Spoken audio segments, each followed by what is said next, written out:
Here he is, all the way originally from Azerbaijan, ladies and gentlemen. It's Ruslan. Now, what an introduction. You have a lot of Joe Rogan. You listen to Rogan, and Rogan is a very interesting interviewer. Perhaps there's a correlation with also the rise of the new atheism here, with people wanting to make America less and less Christian and more secular. But I couldn't figure out if Jesus was God Almighty or if he was just the Son of God. You didn't just hear the gospel once and said, that's it, that's for me, that's true. You went through a process. You said several years. There seems to be a shift happening in the zeitgeist with regards to a Jordan Peterson, a Joe Rogan, of seeing perhaps not the supernatural aspects of faith, but definitely seeing them. And I think that is tragic, because if you look throughout church history, if you look throughout church fathers, you look in the scriptures themselves. Ruslan. Ladies and gentlemen, there is virtually an infinite number of places you can go to get information in the internet age. I mean, how many millions of YouTube channels are there? Instagram accounts. I mean, to say nothing of the rest of the internet, where do you go to find good commentary on events related to Christianity, related to the culture, related to the Bible? Well, I've discovered a place that I think is a great place to go to learn about cultural issues almost real time. And the man who runs it actually grew up, at least he was born in Azerbaijan, and then came to America as a kid, and he has really rocketed to semi-stardom, I might say, not only in the hip-hop world, but also in the YouTube world, doing a lot in commentary on biblical issues, cultural issues, things that affect us every day in the news. His name is Ruslan, and it's great to have him on the program. He invited me on his program a few weeks ago when I was out in San Diego, and now he has returned the favor when I asked him to be on our show today. So here he is, all the way originally from Azerbaijan, ladies and gentlemen. It's Ruslan. What an introduction. Thank you so much. Hey, you have a great radio voice, by the way. I want you to know that. That was not a face for TV. But Ruslan, I looked up, I did a little research, and your name apparently means lion. Did you know that? Huge great lion. Yes. Huge great lion. Well, you've kind of like at least taken over the internet in terms of YouTube for Christian commentary for a lot of people. In fact, before I knew about you, it was our events coordinator, Miss Heath Mackey. She's been watching you for years. And when I was going to be on your show, she said, "Oh, you're going to be on Ruslan's show?" I said, yeah. She's been a big fan for a long time. Wow. Let's start at the beginning.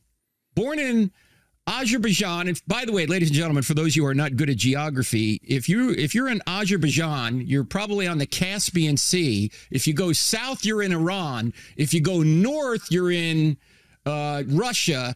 If you go west, you're heading toward Turkey. Has about maybe 11 million people there. You were born and lived in the capital. It's called Baku. Did I pronounce that right? That's right. Yeah, Baku. Yeah. So I came from Azerbaijan. We're ethnically Armenian. My dad is Armenian. My mother is Ukrainian or Russian, but she was adopted by an Armenian family. And so we're culturally Armenian, growing up in Azerbaijan, which used to be a part of the former Soviet Union.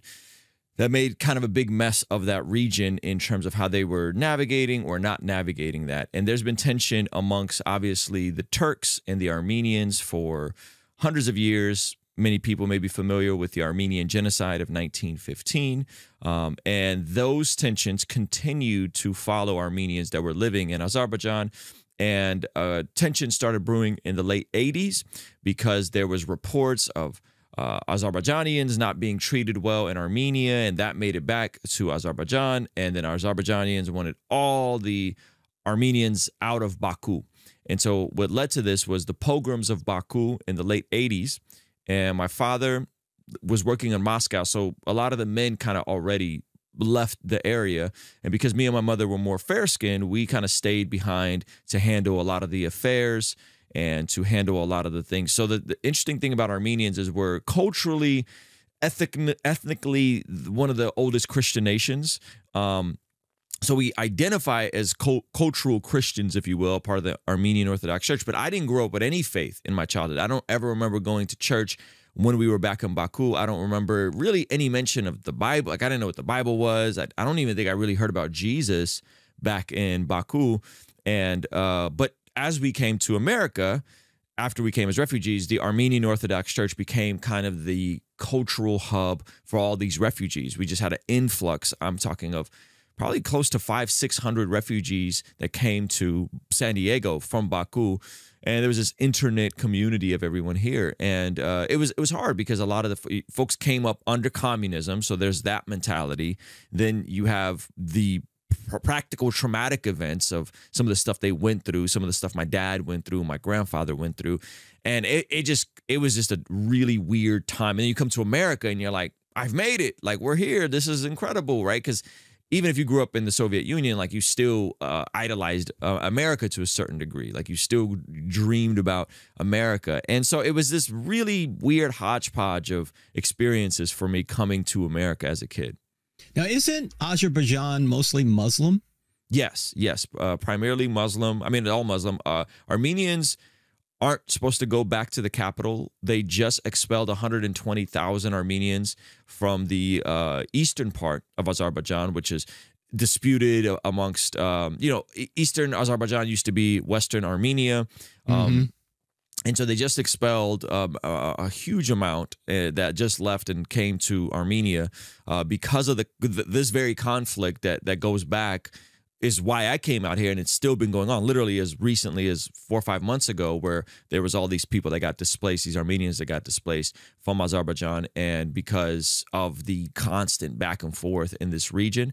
And they had a war in 2020 over the same things, Armenians and these historic Azerbaijani, and there's churches there, Frank, that go back thousands of years in eastern Azerbaijan. So and they're converting them to mosque. They're doing all kinds of weird stuff in this region. And so, yeah, it's a really messy situation. Very few people are talking about it, unfortunately.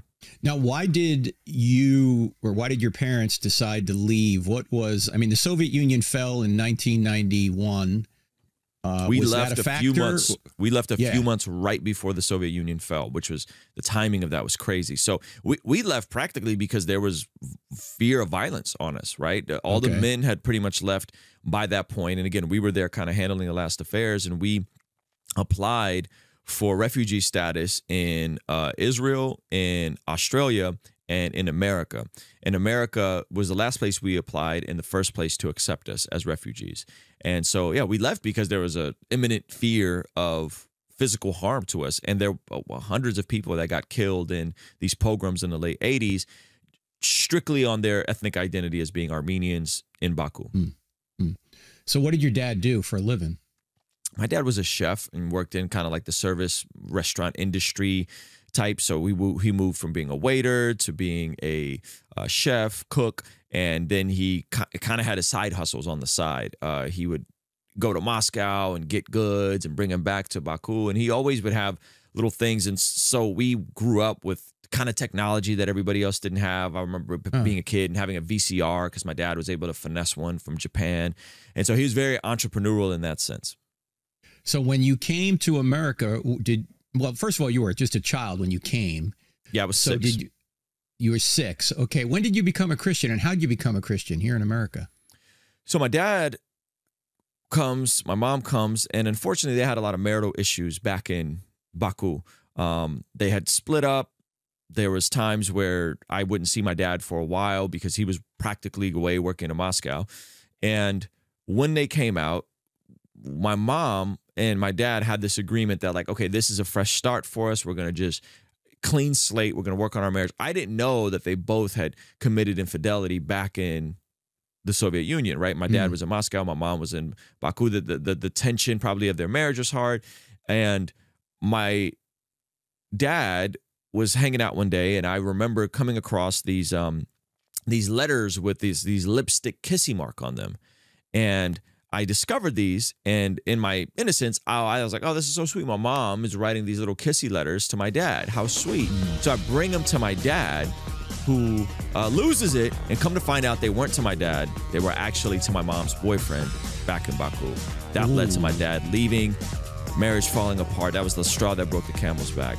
Well, hold the thought. We're going to come right back after the break. You're listening to I Don't Have Enough Faith to Be an Atheist with me, Frank Turek, on the American Family Radio Network. Much more with Ruslan when we come back. Don't go anywhere. We're back in just 2 minutes.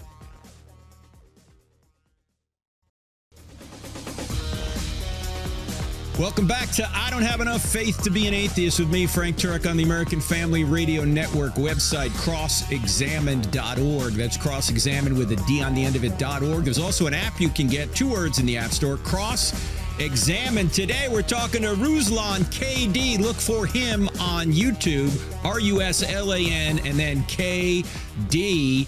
Ruslan, just before the break, you were talking about the situation in Azerbaijan when you were there between your mom and your dad. Pick it up right where you left off. Yeah, so at this point, we come to America. It's a clean slate for them to kind of work on their marriage, if you will.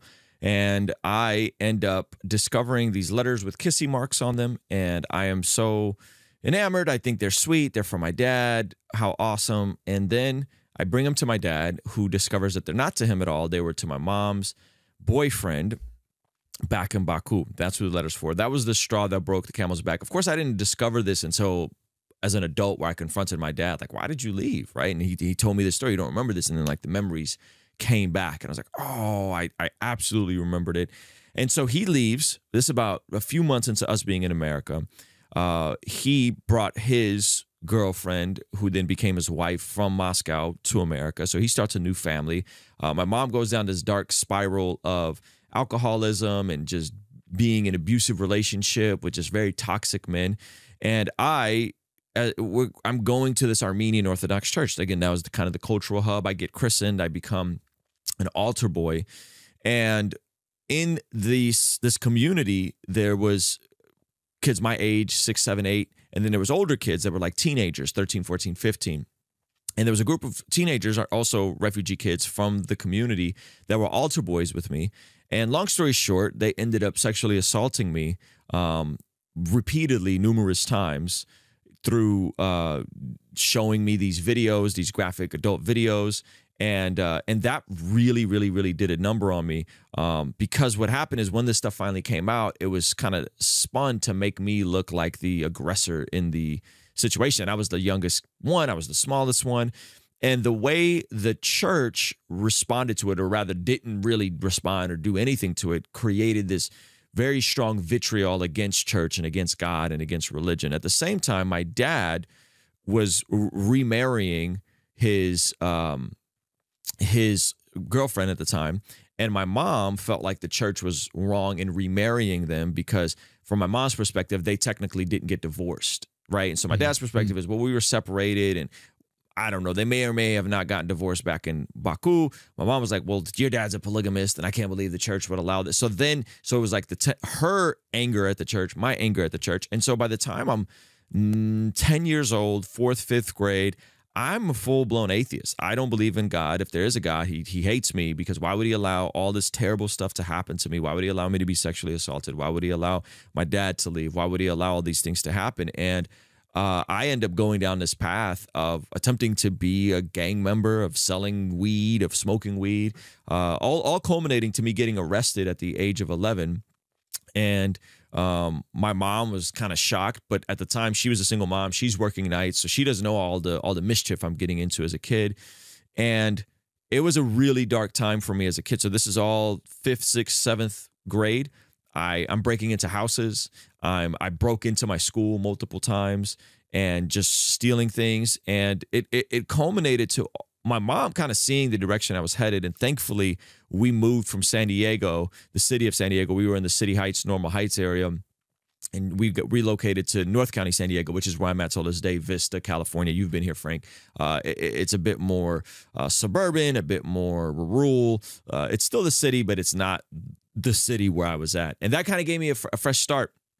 I started focusing on sports, playing basketball. That was plan A, by the way. I was going to be an NBA player. And then I remembered I was Armenian and 5'10", and we've never had an NBA player. So in the path of sports, now I wasn't smoking weed, I wasn't drinking, I wasn't selling drugs, I wasn't getting in any trouble, I wasn't doing any illegal things. Basketball was my outlet. Music, I always had a desire for that. And I ended up winning a talent show down the street here in Bringle Terrace Park. I won that talent show. And I met a girl at the talent show, and this is the end of my freshman year of high school. And in order to hang out with her on the weekends during the summertime, the only way I could see her was if I went to church with her and her family. And so this is at the peak of kind of the seeker-friendly movement in the late 90s. And I ended up going to church with her for years and hearing the gospel, hearing aspects of the gospel that really resonated with me. And it was about a 2-year tug of war with God. I'm talking, I needed to dig deep into every single question. At the same time, me and her break up. I started dating a Jehovah's Witness girl. I got friends that are Muslims. I got friends that are Mormons. And I am just dissecting all of the different faith views and traditions. At this point, I'm a theist. I'm not an atheist anymore. I'm a theist because I'm obviously going to church. But I couldn't figure out if Jesus was God Almighty or if he was just the Son of God. And that's what was kind of the hiccup for me in terms of the Jehovah's Witness girl and some of the stuff they were teaching. And so I was working at Pizza Hut at the time. And oddly enough, my manager was a Christian. Our lead delivery driver was a Christian. And they were the ones that kind of really share the gospel with me. And then they put the new evidence that demands a verdict in my hand. This is my sophomore year. And that is probably what sealed the deal for me. Second semester of my sophomore year, I'm working at Pizza Hut. I just turned 16.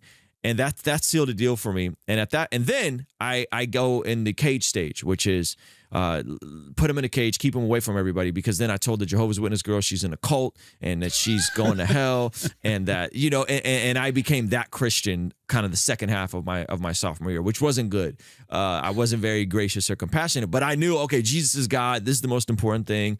And then it took about another year of dating the other girl and being sexually immoral and having one foot in and one foot out, and finally surrendering my life to Jesus the end of my junior year of high school. Fully surrendering. I'm going to get into a small group. I'm going to make a effort to be a part of a local church. So that was like a 2.5 year process for me of really wrestling with God. I wish it was a more like, I remember I put my hand up at this moment. There wasn't really a moment like that for me. I made a public declaration of faith at a Miles McPherson crusade here in San Diego. The summer of 2002 was July 4th, 2002. But at that point, I had already surrendered my life privately. It was just, there was a public declaration of faith, and subsequently jumped into small groups and leading groups and ministry, and kind of following the same format that I do on YouTube now, tying in relevant events that people care about, relevant topics that people care about back into the scriptures. And that was over 20 years ago now. You know, I came to faith by reading Evidence Demands a Verdict 2, the first edition. And so it's interesting that that helped you realize that Jesus was God. I was always a theist. I knew there had to be a first cause. I just didn't know who Jesus was. And then when I got that book, I went, wow, this is really true. Now, you've had Sean McDowell on your show recently, who helped update it. I helped update one of the in-between editions with Norman Geisler a number of years ago. And now the newest edition probably came out 4 or 5 years ago. It still is a great book. It just has so much in it. It's more of a reference book than really a read from, you know, cover to cover. It's more of a reference book, but it's still great work. Now, you got into the music scene. People who see your YouTube channel might not know that you really were a hip hop artist first, a rapper first. How did all that happen? Well, growing up in San Diego, this is the 90s. So this is right in between Tribe Called Quest, Leaders of the New School, LL Cool J, and the gangster rap era was coming in, right? So that's when I got into hip hop. So initially, I'm into the music. Like, the music was just cool. Like, it was like, wow, this is cool. I was always fascinated with American culture. So back in Azerbaijan, all we had was Michael Jackson. I come to America, and I'm seeing the break dancing. I'm seeing the DJing. I'm seeing the elements of hip hop in real time. And so I as a kid, just kind of started freestyling, and when I unfortunately broke into my elementary school, I stole a karaoke machine to make demo tapes of different songs, and that was the initial spark of it. Was just kind of as an elementary school kid, just kind of messing around. What happened was, when I started playing basketball, I would be the one kid freestyling on the basketball team, and the guys would be like, hey, this is actually pretty good. For those folks that don't know what freestyling is, it's like someone could be beatboxing, you throw on an instrumental, and you're just coming off the cuff with whatever's coming to your mind, putting words together, and it's tapping into flow state. It's tapping into that, like, do you know enough vocabulary, and do you have enough cadence and rhythm to come up with a freestyle? So I did that for a while, and the basketball players were like, hey, like, you're pretty good at this. They're probably telling me you're probably not very good at basketball. And so when I did that, and then high school, I get cut from my junior varsity basketball team sophomore year. And I said, okay, my mom, thankfully, had got me a computer at that time. I started recording myself.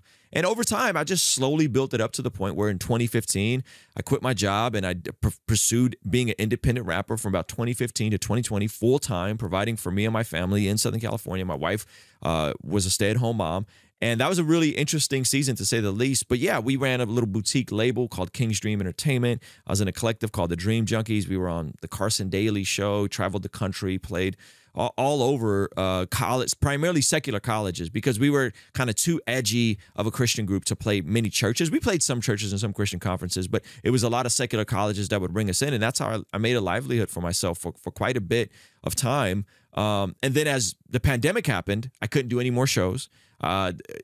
There wasn't really a lot of money coming in from the music side because everything shut down. And so I was like, man, I was already dabbling with YouTube. I was already podcasting. I was doing vlogs, just trying to experiment. Had maybe 15,000 subscribers at the beginning of 2020. And I just pivoted. I said, okay, I'm home. I'm going to go lean into this format on YouTube, talking about my faith, tying in different events that people care about.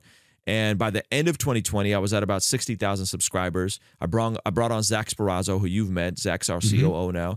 And yeah, we just thankfully, by the grace of God, continued to scale.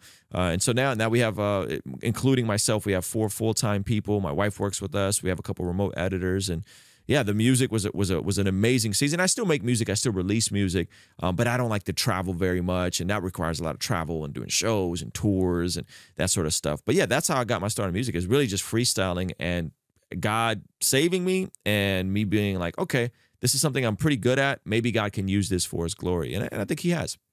Well, now you're over 500,000 subscribers in just a few years.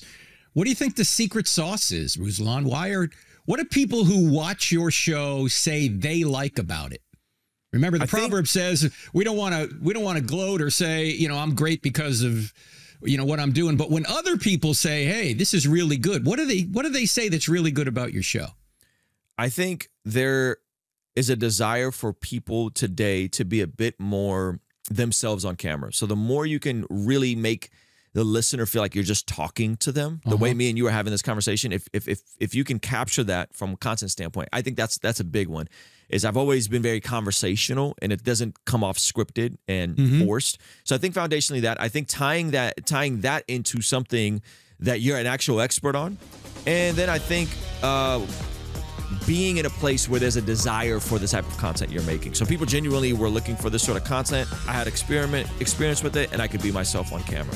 We're also going to see from Ruslan who his favorite interviews are and what he's learned from these great folks as he's interviewed. So you don't want to miss the remainder of our program. You're listening to I Don't Have Enough Faith to Be an Atheist with me, Frank Turek. Ruslan, you've had some great guests, and outside of me, I'm probably your favorite guest of all time, Ruslan, I can imagine. Who are some of your favorite guests that you've had on? Oh, gosh. My conversation with Greg Laurie came at a time where there was a much-needed shift, I would say, in some of my content. For folks who aren't familiar with Christian YouTube, a lot of the content can very easily drift into dunking on the out group. And so depending on which in-group you're in, dunking on the out group is just easy. So in my niche, as I was coming up, it was a lot of the, hey, this celebrity pastor said this crazy thing. Ha, ha, ha. This is insane, right? And I was doing some sort of that concept, which I think some of that is necessary. I think there is a time and a place to call out false teaching. Sure. But sometimes that mentality can create a cynicism and create a very broad stroke of assuming that every celebrity pastor, all mega church pastors. And Pastor Greg Laurie reached out and was so gracious. And we ended up sitting down and doing several interviews together. And seeing him up close and personal and becoming friends with him and Jonathan was so fun and so refreshing. And so I think the Pastor Greg Glory interviews were great. We talked a lot about Jesus Revolution. We talked a lot about the Jesus movement, Jesus hippie movement. We talked about all sorts of different things, and that was great. But I think the time off camera with him was really great, where I remember one day we were hanging out and we hadn't had our bathroom built in the studio yet. He was actually our first guest in this new studio, and he was hanging out and he went to use the bathroom inside the house. My kids were sitting down doing homeschool, and he stops and sits down with them for about 15, 20 minutes and draws every single one of them cartoons and just pours into them. And it was the sweetest thing. I actually got video of it, and I was like, wow. And so that, to me, seeing him up close and personal start to shift my perspective on mega churches aren't all bad. All pastors that are desiring to reach as many people as possible aren't all bad. Celebrity pastors aren't all bad. And that created a shift in my content where I don't really do a ton of call out videos now. I don't think they're necessarily again, there are channels who do that, and there's a time and a place for that. But I have leaned into what I call net positive content. So when someone says something, instead of just trying to come down and hammer on how stupid they are, I try to find the good in what they say and then gently redirect and correct the errors that they're maybe communicating. And it's just, I feel more wholesome making that sort of content. And it was Pastor Greg Glory, and then I ended up having Pastor Chris Brown, who pastors North Coast Church here in Vista, probably the biggest church in North County. Same exact demeanor, just gentle, just good. And then I started traveling, and I discovered that most celebrity pastors or megachurch pastors are a lot like Chris Brown and Greg Glory, and not like some of the names out there that are kind of seem to be enamored with their own ego and their own status. That most pastors are here doing a good job, regardless on the size of their church or regardless on how you think they are. They're genuinely trying to serve people. So I would say that conversation with Greg Glory sparked all that off for me, and I'm still friends with him. And it's weird to wake up from a text message from Greg Glory telling me how great a video was. But it's incredible. Oh, that's great. Yeah, no, these guys that really are doing great work out there. I think of Jack Hibbs and Skip Heitzig and Gary Hambrick and many others. They're really just down-to-earth guys. They're very humble. Like myself, my new book is 10 Steps to Humility and How I Made It in 7. I don't know if you know that, it's really humble to me because I've actually made it in 6, Ruslan. Wow. So that's, yeah. Anyway, a lot of your videos, or some of your most popular videos, again, we're talking to Ruslan KD. If you're just tuning in, check him out on YouTube. Ruslan, Ruslan, and then KD. You have a lot of Joe Rogan. You listen to Rogan, and Rogan is a very interesting interviewer. He's normally in the top 1 or 2 podcasts in the world. Why do you think Rogan is so popular? What is it that makes him so interesting to people? I think he is willing to talk about things that most people aren't willing to talk about. He's willing to lean into conversations that are politically incorrect. I think his political views are fairly heterodox. Doesn't fit all the way in a conservative bubble, definitely doesn't fit in the liberal bubble. And I also think that there's a degree of, he's been at it for so long that there's some early adoption that happened for him, 12, 15 years ago. I think he's been doing this fairly consistently. And so I think creating the right guests, the right temperament, the right degree of just conversation, and not being able to fit in a box has created a huge audience for him. And speaking to a vast amount of topics. He'll talk about everything from fitness to politics to all sorts of different things. And so I think that's why he's resonated with people.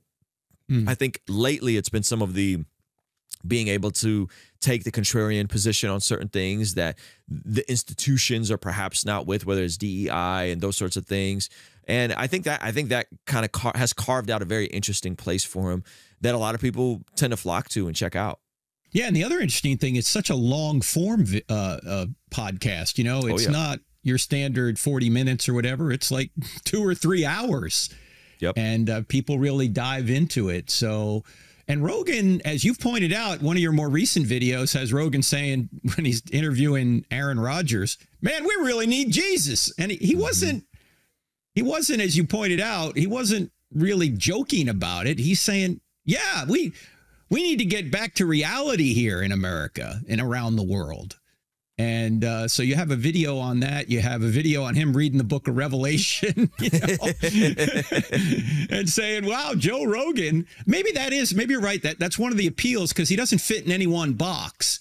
And, you know, honestly, people who listen to this show are probably Christians, and they're probably interested in apologetics, and they're probably interested in theology and that kind of thing. And I don't have enough faith to be an atheist might not appeal to somebody who is a non-believer, but Joe Rogan can appeal to everybody, right? Because you never really know which angle he's going to come at an issue from.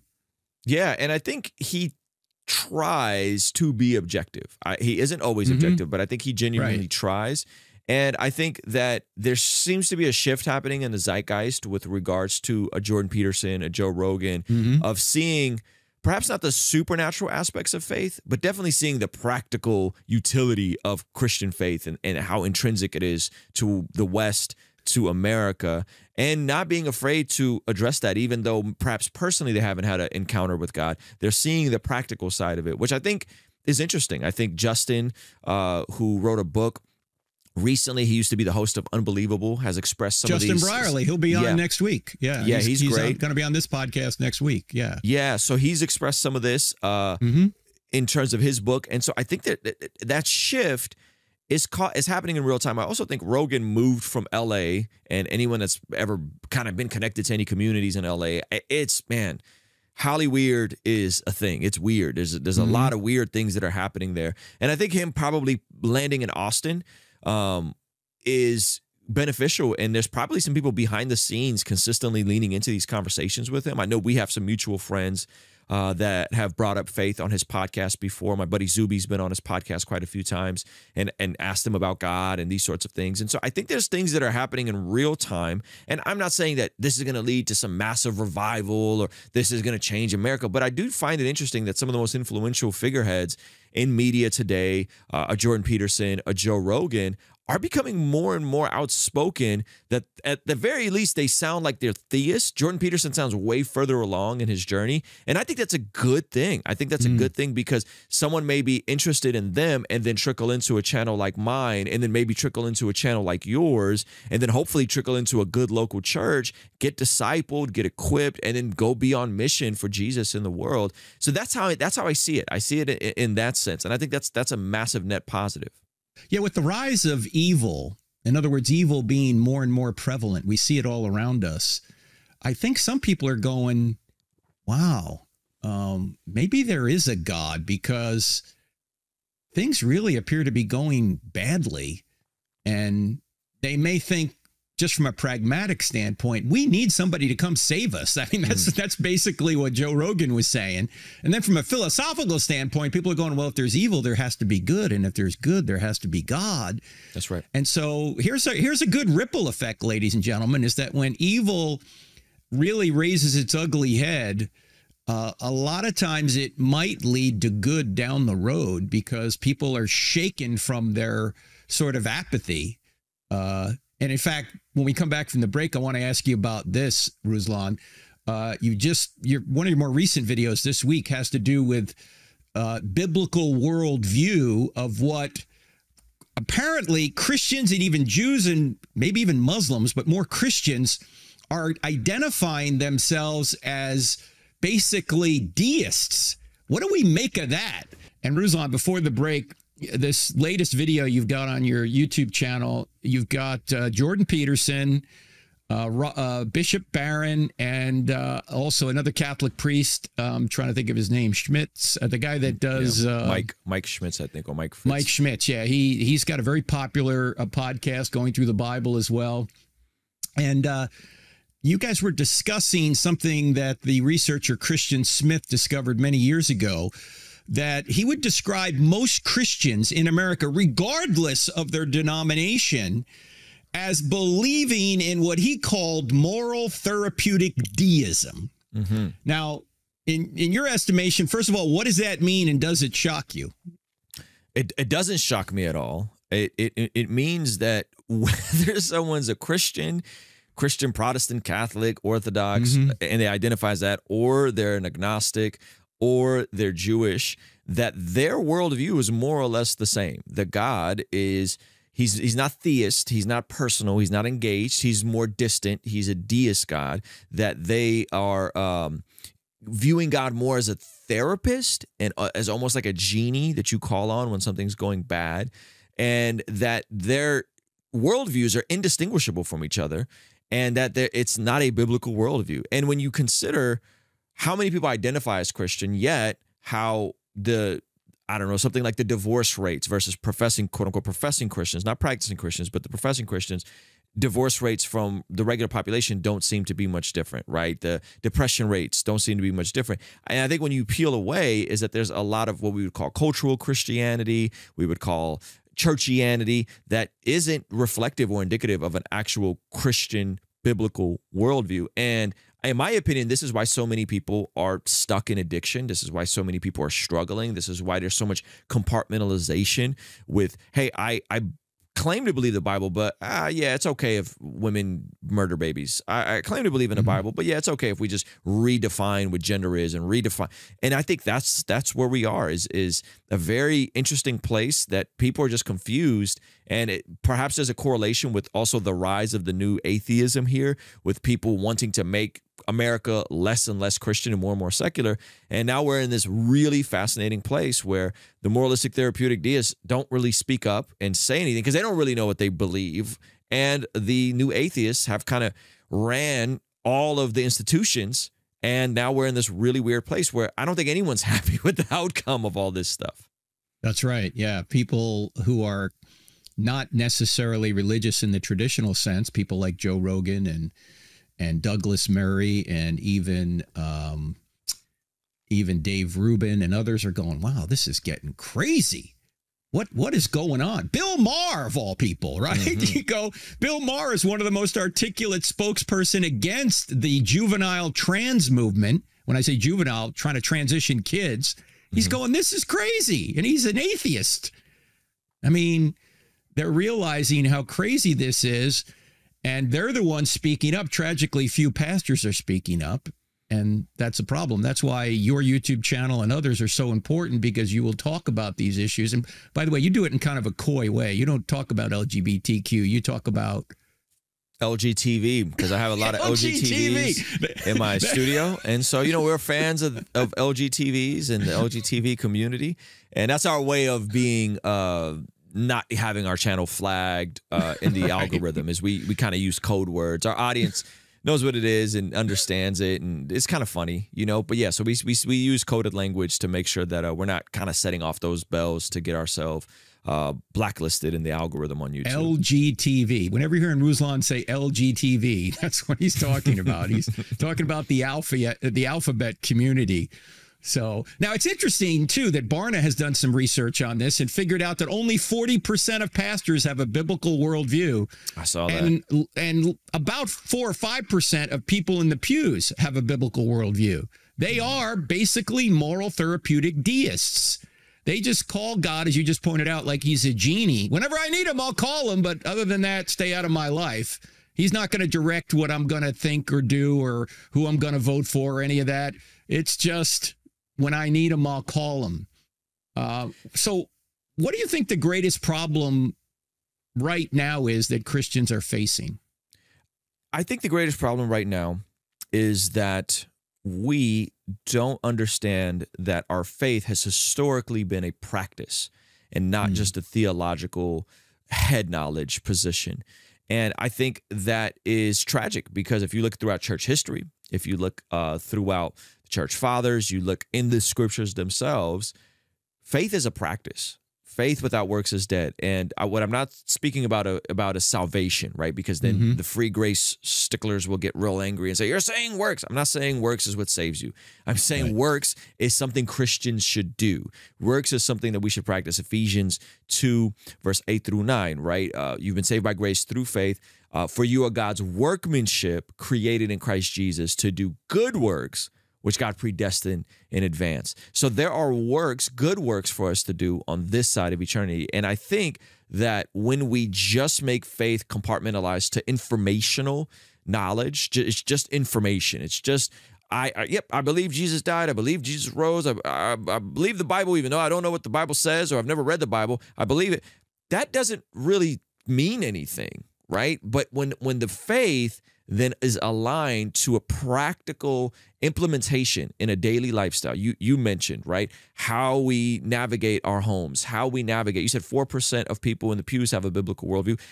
3 or 4% of people in the pews probably give to their local churches. They probably do any charity. They probably read their Bibles regularly. And I think that is the biggest threat, is we've compartmentalized the faith to just an informational infographics video and not a practice, a day-to-day practice that God's ways are good, that God's wisdom is good, and that it encompasses all aspects of our life.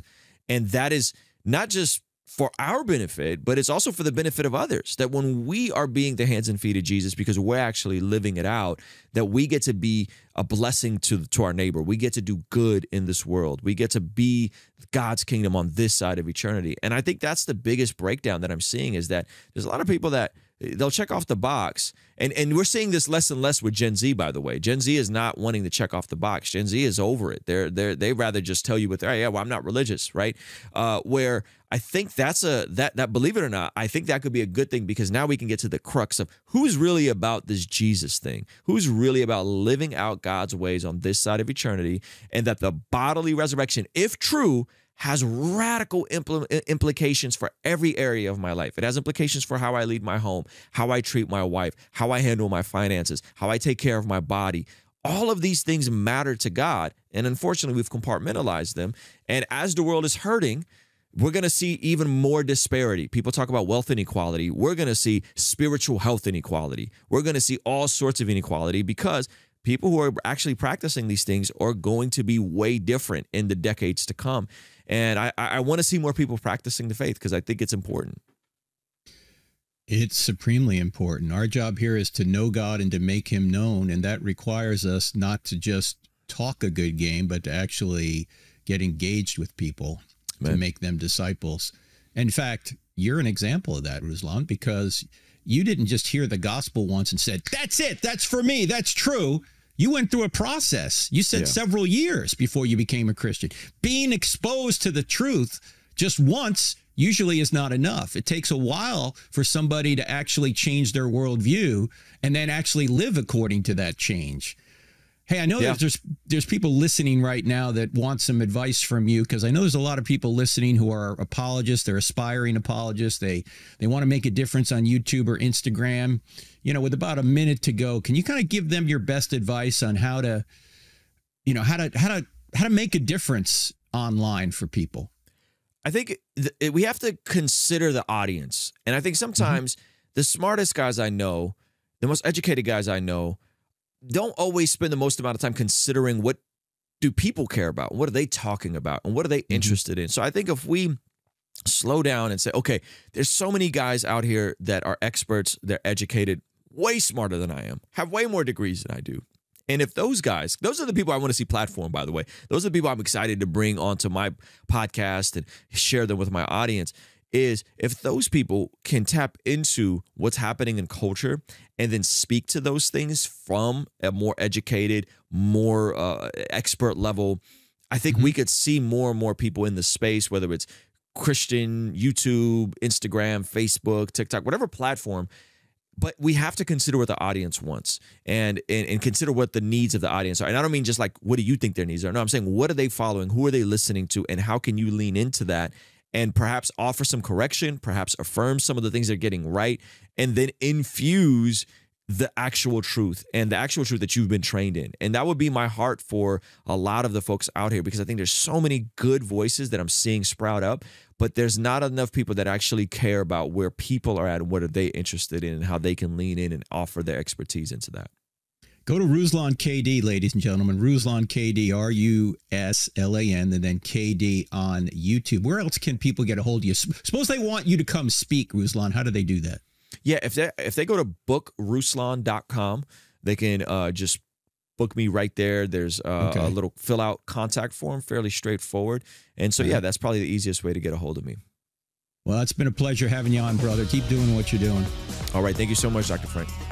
That's Ruslan, ladies and gentlemen. Ruslan KD. Go to his YouTube channel or go to bookruslan.com and learn a lot more. And we'll have Justin Brierley on the show next week. A very surprising development in the world of Christianity and atheism, so you don't want to miss that. See you here then. God bless.